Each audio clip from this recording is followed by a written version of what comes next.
Сәлеметсіздерме, құрметті аналар, құрметті балалар. Бүгінгі біздің талқылайтын тақырыбымыз компьютерлік тәуелділік.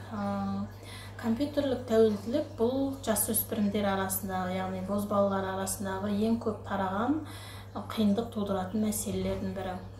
Компьютерлік тәуелділікке көбінесе психологиялық қиындықтар туғызған жағдайда, сонымен қатар ата-аналарының арасында кикілжіңді байқаған кезде, әлеуметтік ортадан қолдау болмаған кезде, самооценкасы төмен болған кезде компьютерлік тәуелділікке душар болып жатады.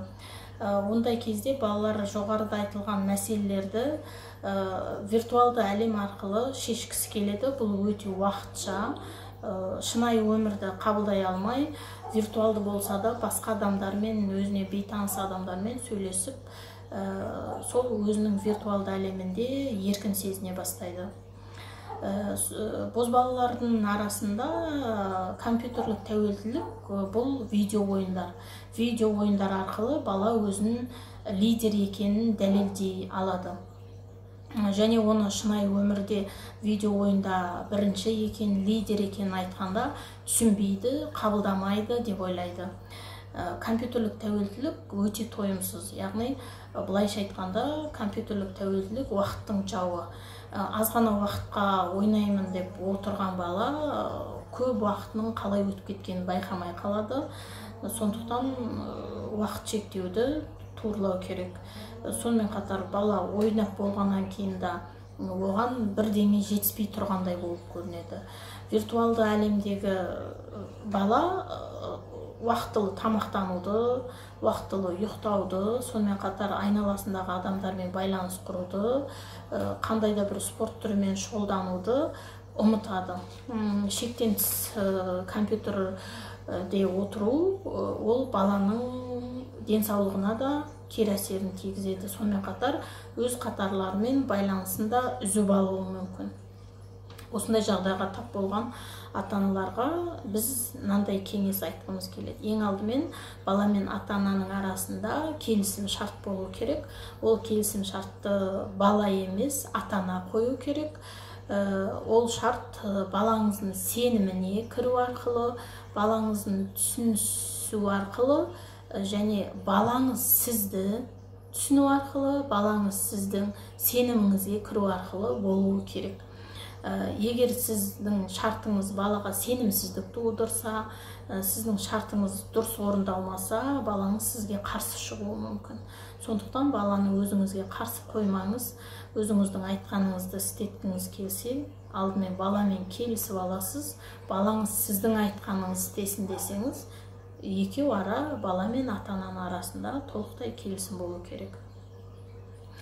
Белгілі америкалық компьютерлік тәуелділіктің сарапшысы Кимберли Янг ата-аналарға осы жағдайда 5 түрлі ережені ұсынады. Ол бірінші, компьютерге отыратын уақытты бала емес, ата-ана таңдауы тиіс. Кейбір ақпарат көздерін интернеттен қарап алғанда дұрыс деп тану керек. Екінші, балаға әрбір 20 минут сайын денесін демалдырып тұруды, яғни көзіне, бұлшық еттеріне жаттығу жасауды еске салып отырыңыз. Сонымен қатар шынайы әлемдегі уақыттарды да ұмытпауын еске саласыз. Үшінші, көңіл көтеретін ғана ойындар емес, если ол обучаемый ойындар болса, онда ойнауға рұқсат етіңіз. Төртінші, өзінің ортасында сыйлы болуы үшін балаға басқа іспен шұғылдануға кеңес бересіз. Мысалға, қандай да бір спорт түрімен айналысуға, қандай да бір музыкалық аспапта ойнауға кеңес бересіз. Сол сияқты басқа да секцияларға жазуға мүмкіншілігіңіз бар. Және бесінші, мектептегі қиындықтарды шешуге көмектесесіз. Мектептегі қиындықтар, мысалы, кейбір балалар болады, сабақ үлгерімі өте төмен болып кетеді. Сабақ үлгерімінен төмен баға ала беретін балалар компьютерлік тәуелділікке алып келеді. Сондықтан осы кезде ата-ананың баласына деген көмегі өте қажет болады. компьютерлік тәуелділіктен арылу үшін балаға шектен тыс тыйым айта бермей, оның психологиялық жағдайымен де жұмыс жасау керек.